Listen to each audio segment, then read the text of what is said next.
책에서도 보면 부자들의 특징이 지출 관리가 엄격하고 거의 지출을 안 한다.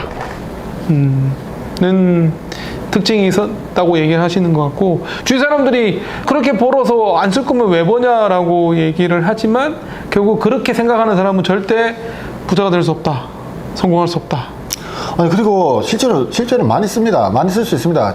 급여가 많기 때문에 잘 생각해 보시면 의사 연봉은 대부분 1억이 넘으니까 50%만 한다 하더라도 5천인데 5천을 쓰고 산다는 뜻인데 그 정도면 나쁘지 않은 거거든요. 그러니까 뭐 물론 더 많겠지만은, 그러니까 그 정도 50%를 모은다 생각해야 되는데 그걸 이제 다 쓰기 시작하면 내가 다시 그 50% 모으려면 1억 5천을 벌어야 되고, 만약 1억 5천에 내가 맞춰놓으면 2억을 벌어야 되고, 그러니까 점점점 사실은 이제 이루기 힘든 목표로 가야 되거든요.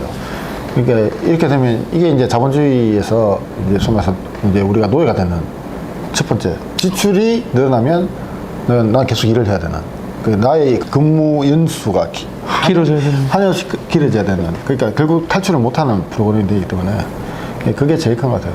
봉지 선생님들도 예를 들어서 한 10년, 20년 열심히 노력해가지고 본인이 네. 돈이 지금 충분히 있어요. 개업 언제든지 해도 돼. 할 수 있는 뭐였는데 난 봉지기를 하고 있고, 그러면 편하게 근무 시간도 줄여서 네.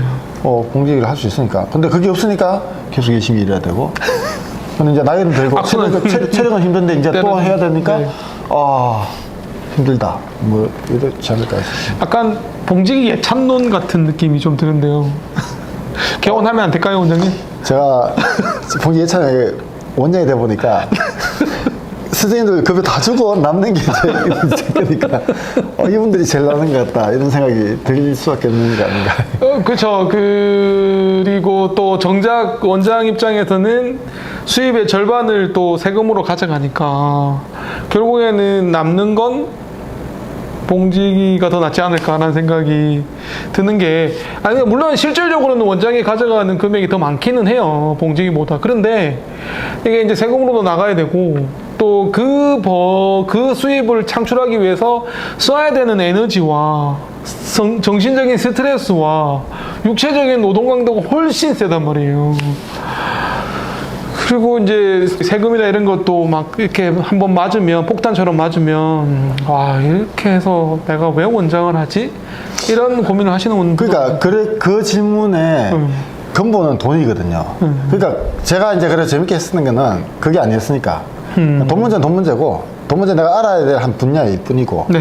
그러니까 병원 하는 거에서는 확실히 이유는 있었으니까. 그리고 그 목표는 이루고 있었으니까. 그래서 저는 재밌게 좀 할 수 있었어요. 그러니까 이 대목이 굉장히 중요한데요. 저는 개원을 하고자 하는 의사라면 개원을 하는 이유가 돈을 많이 벌기 위해서가 아니라 내가 하고 싶은 거 하는 거, 나의 비전을 실현할 수 있는 공간으로서의 개원. 돈을 만지는 법에 대해서는 정말 명확하게 알아야 됩니다. 왜냐하면 특히 우리 자본주의 시스템 내에서 돈을 모르고 이렇게 부딪혔다가는 맨땅에 헤딩이고, 돈이 없으면 내가 하고 싶은 걸 절대 못하지 않습니까? 그러니까 돈을 관리하는 법을 알아야 된다는 것도 중요한 거고, 근데 이제 돈이 주 계기가 돼서 돈이 목표가 되는 순간은, 그러면 차라리 저는 그것도 동의합니다. 깔끔하게 돈이 목표가 되면 이제 돈으로 가자 하고, 돈을 하면 그러면 언제까지, 얼마까지.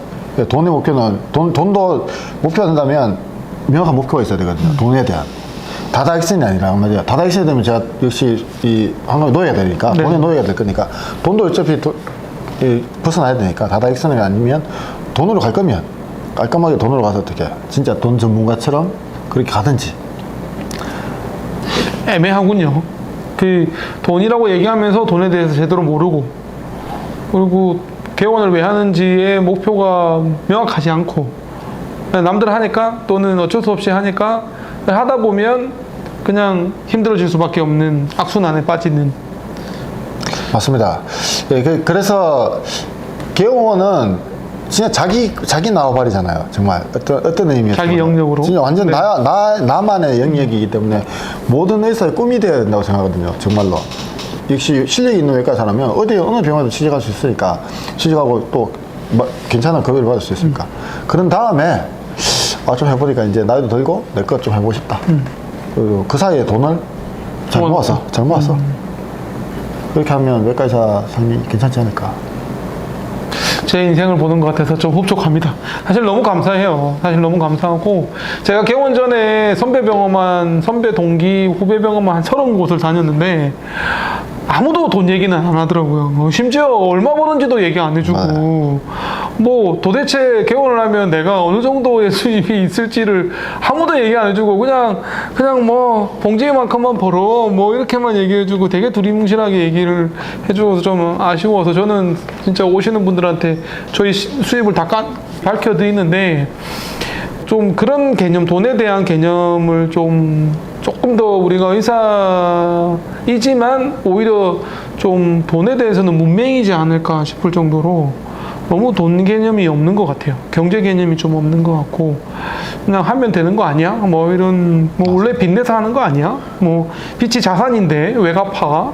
뭐 이런 그리고 지출을 아까 줄여야 된다는 말씀에서 굉장히 공감이 됐는데 정말 뭐 수입의 80% 90%가 돈은 많이 벌지만 지출이 많아지니까 그런 부분들도 좀 고민을 해봐야 될 것 같고요.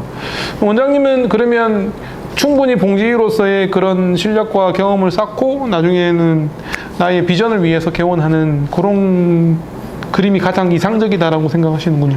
개원이 빚으로 시작하는 건 사실은 개인적으로 그렇게 죽을 뻔했던 경험을 돌아보면 근데 하지 말라는 건 아닙니다. 빚은 왜냐하면 굉장히 초정한 거니까 내가 자금을 충분히 알고 타이밍을 그래서 이성원 원장님처럼 이렇게 내가 직전 타이밍에 내가 충분히 준비돼 있고 이제 자본주의에서는 빚은 활용하는 게 맞거든요. 왜냐하면 그게 일종의 우리 레버리지니까 내 돈이 이 정도 있어도 이걸 모아서 하는 게 아니고 충분히 이렇게 내가 하는데 중요한 건 내가 감당할 수 있느냐 없느냐.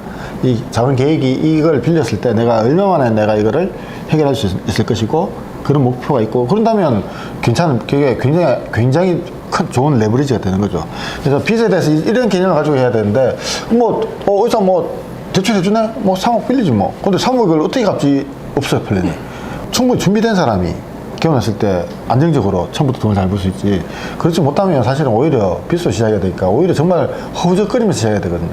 오늘 2부에서는 사실은 우리가 얘기하면 조금 껄끄러울 수 있는 얘기를 많이 했는데요. 사실 근데 이 부분이 굉장히 중요한 것 같아요.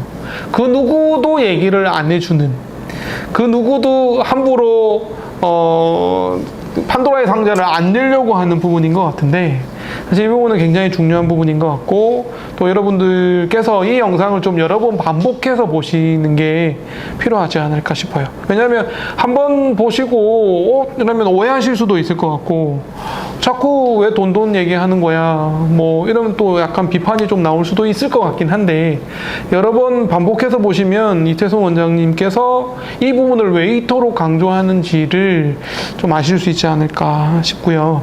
물론 이 부분은 짧은 시간에 여러분들이 다 이해하기는 힘드실 것 같아요. 우리 1부 마지막에서 이태성 원장님이 언제든지 웰컴이라고 하셨으니까 대구 드림병원에 찾아뵙고 얘기를 또 나눠보면 좋지 않을까 싶습니다. 맞습니다. 네. 3부에서 또 어떤 재미있는 얘기가 이어질지 기대를 하면서 아주 별이 빛나는 밤에 야심한 우리 시간 가는 줄 모르는데요. 오늘 이태성 원장님도 열심히 진료를 보고 오셨을 건데 지치지 않는 에너지로 함께 해주셔서 감사드립니다. 이성건이고요. 대구 드림병원에 이태수입니다. 고맙습니다. 감사합니다.